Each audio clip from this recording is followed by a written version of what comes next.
about he was very rich man, but not happy. He was looking for something more. Now, whoever is rich, now one rich man, one of the richest man in Italy died last 2 years ago.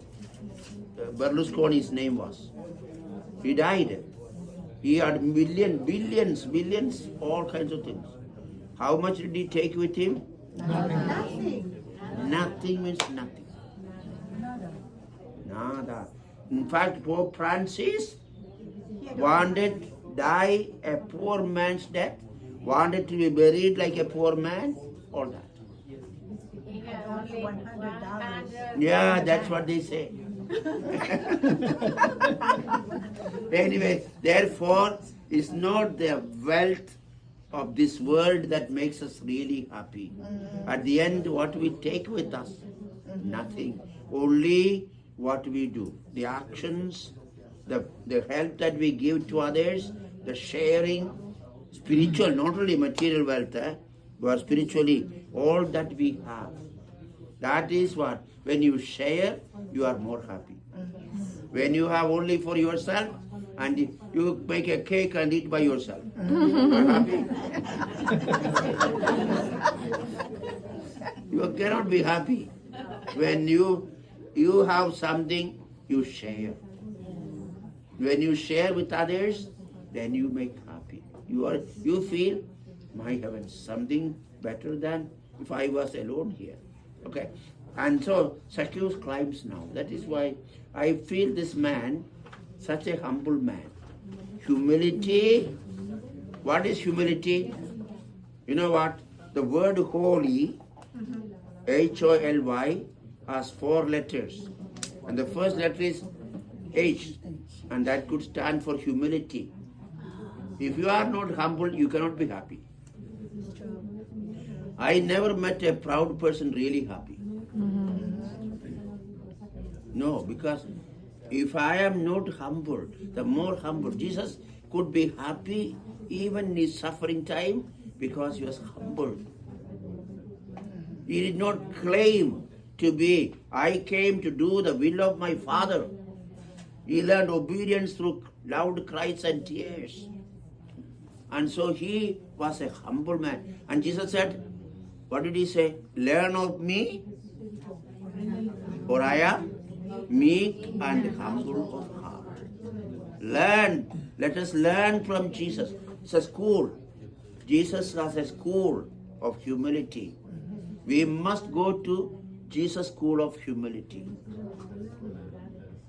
We must go. We must learn from his school of humility. What is humility? How do you say what is humility?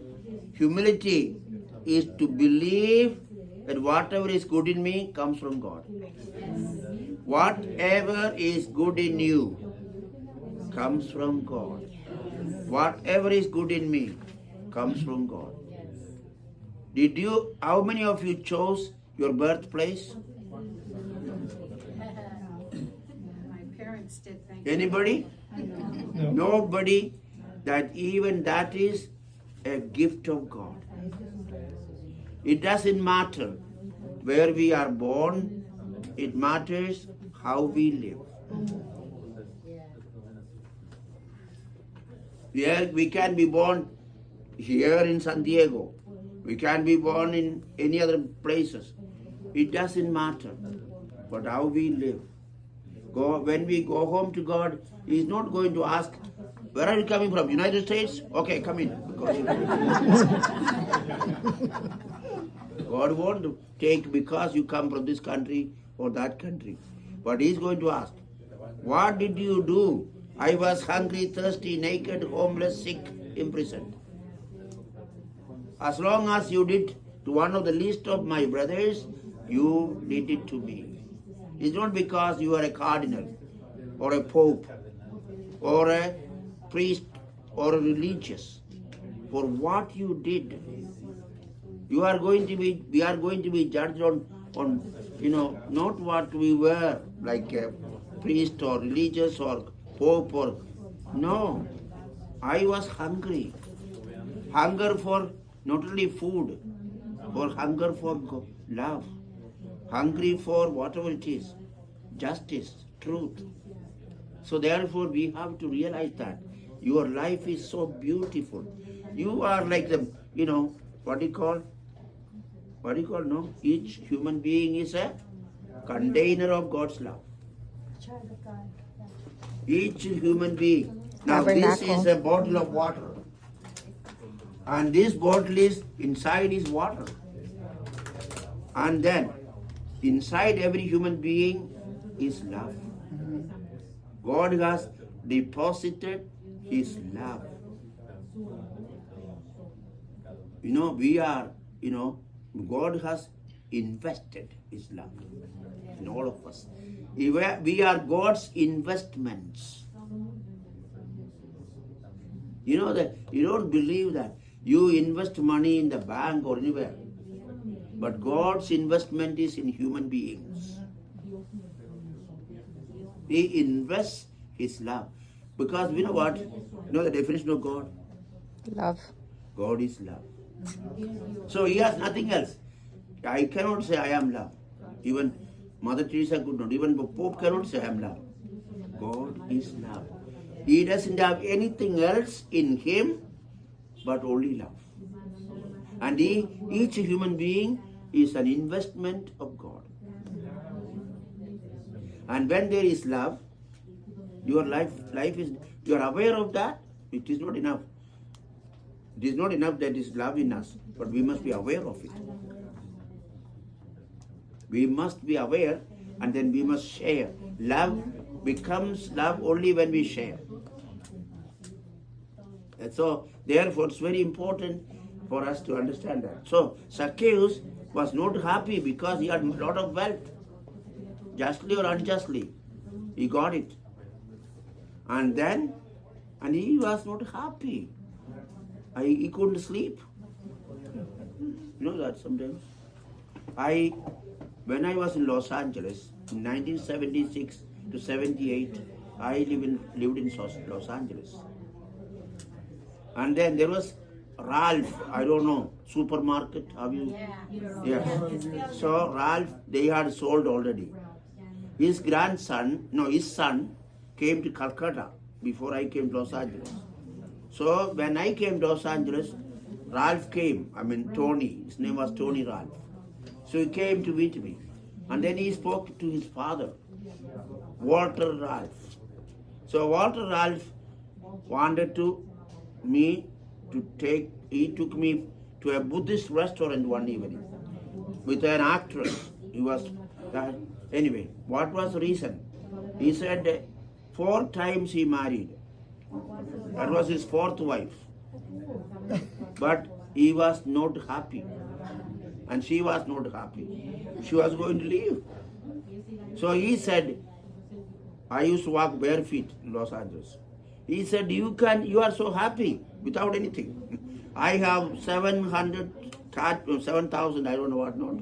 In Northern California, this much, and that one, all the supermarkets I sold everything. I have a lot of money, but not happy.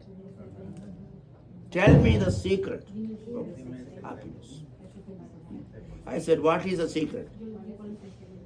It is not the money that makes one happy. So then of course he was still wanted to know and wanted to keep his 4th wife somehow. But it is not the money. He said, I have 9-car garage in Beverly Hills. I have my mother, 94 years old. I went to visit her. $10 million she had. She took from the bank in the notes, kept under the pillow.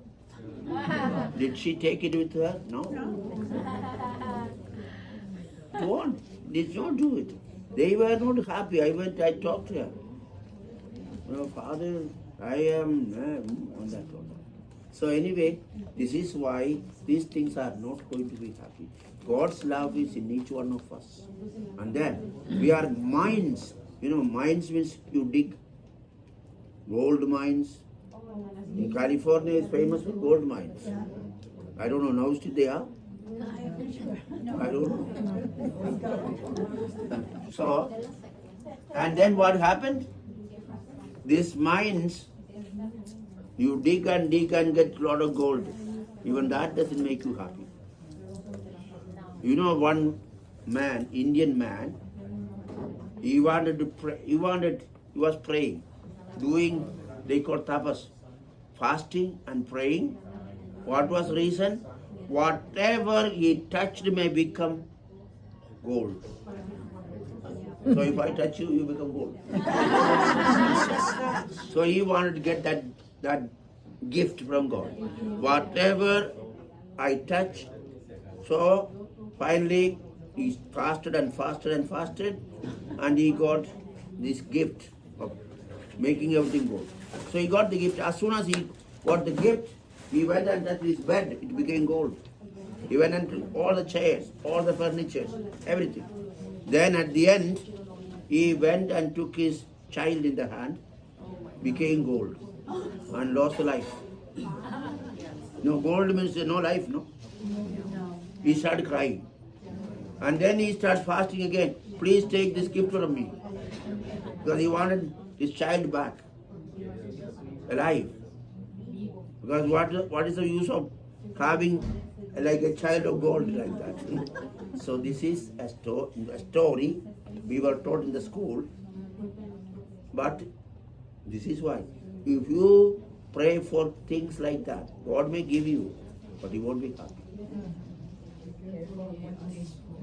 You won't be happy.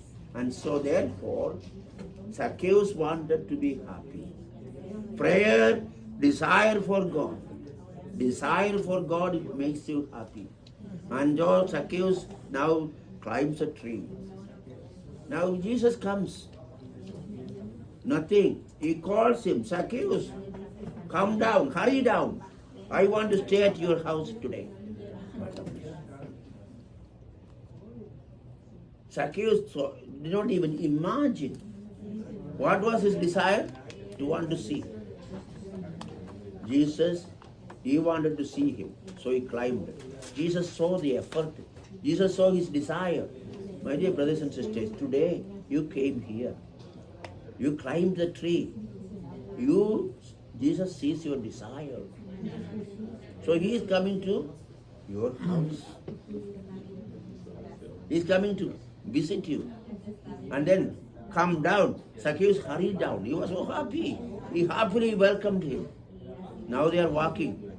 One group of people. What are they saying? The Pharisees? Look. He is going to the house of a sinner. Zacchaeus has a name. His name is not Zacchaeus. For the Pharisees, his name was sinner. Public sinner. He was, and then what did Zacchaeus do on the way? He made his confession. Zacchaeus made his confession. What did he say? If I will give half of my wealth, my property, to whom? The poor. To the poor. Half. If I have cheated anyone, how much? 4 times I will restitution. If I have done anything, unjustly accumulated. I remember one tax officer. Anyway, sorry. And so then what did Jesus say to him? Salvation come to I'm his house. going to have dinner with you tonight. No, after his confession, Jesus said, first he said, I want to come to your house today. Yes. Okay. After his confession, what did he say? Salvation has come to this house today. Today, not yesterday and tomorrow. Today, salvation has come to your life today. Not yesterday and tomorrow. This is why it's very important. Salvation comes to you when you seek God, when you are here, like this. And so, what happened then? Salvation came to his house, means his life, in his life. Now he is going to make others happy. He is not going to cheat people. He is not going to ask more than necessary, more than the due. Unjustly, you cannot accumulate things. So Zacchaeus goes together to Jesus' house. I went to Zacchaeus' house. Zacchaeus' house is still there. It is a monastery now, Orthodox monastery. It's about 3 kilometers or 2.5, 3 kilometers away from this tree.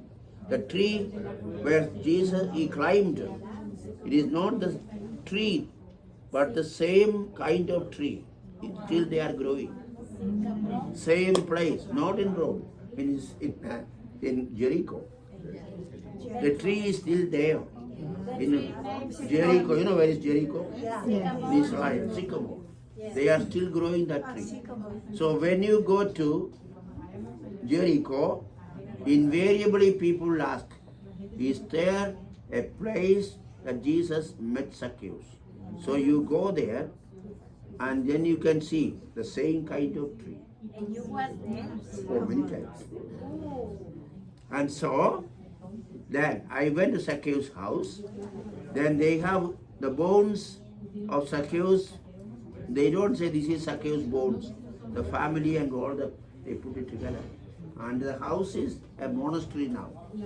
They have kept the same floor of his time. For his